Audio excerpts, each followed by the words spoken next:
గౌరవ ముఖ్యమంత్రి చంద్రబాబు నాయుడు గారు నిన్న క్యాబినెట్లో ఈరోజు ఫ్రైడే నో వెహికల్ డే అని ఏదైతే ప్రకటన చేశారో దానికి అనుగుణంగా ఈరోజు మన విజయవాడ క్యాంప్ ఆఫీస్ దగ్గర నుంచి ఈరోజు ముఖ్యమంత్రి గారి నివాసం వరకు, ఎందుకంటే ఇప్పుడే ముఖ్యమంత్రి గారి దగ్గర పోలవరం నిర్వాసితులకు సంబంధించి 300 కోట్ల రూపాయలు వాళ్ళ అకౌంట్లో జమ చేసేటువంటి కార్యక్రమానికి సైకిల్ మీదే రావడం జరిగింది.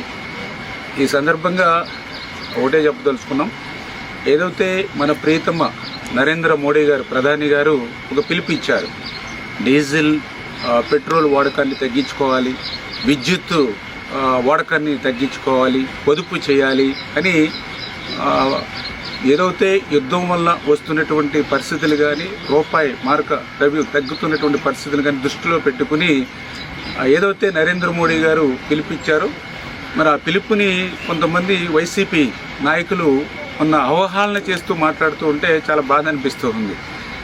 ఏదైతే ఆయన చెప్పినట్లుగా డీజిల్ పెట్రోలు విద్యుత్ పొదుపుగా వాడుకోవడం, పొదుపుగా ఉండడం మీకు ఇష్టమైతే చేయండి, లేకపోతే రేపొద్దున అడుక్కు తింటామంటే తినండి. కానీ ఇట్లా ఒక ప్రీతమ ప్రధాని, అందరూ అభిమానించేటువంటి ప్రధాని, ఈ దేశ భవిష్యత్తు దృష్ట్యా భవిష్యత్తు తరాల దృష్ట్యా పిలిపించినటువంటి నరేంద్ర మోడీ గారిని సైతం విమర్శించేటువంటి స్థాయికి వైఎస్ఆర్సీపీ నాయకులు చేరుకున్నారని అంటే వీళ్ళు పిచ్చి పరాకాష్ఠకు చేరినటువంటి పరిస్థితి.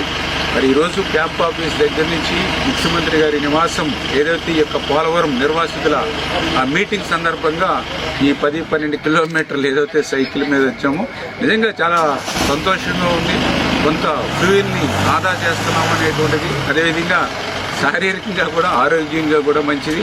అదేవిధంగా వస్తున్నటువంటి రోడ్డు వెంబడి ప్రజల్ని అందరినీ దగ్గరగా ఉంటున్నటువంటి పరిస్థితి. ఈ రకంగా ఏ కోణంలో చూసినా కూడా ఇది ఈ దేశానికే కాదు, ఈ రాష్ట్రానికే కాదు, వ్యక్తిగతంగా మనకు కూడా చాలా అవసరమని కూడా అనిపిస్తున్నటువంటి పరిస్థితి.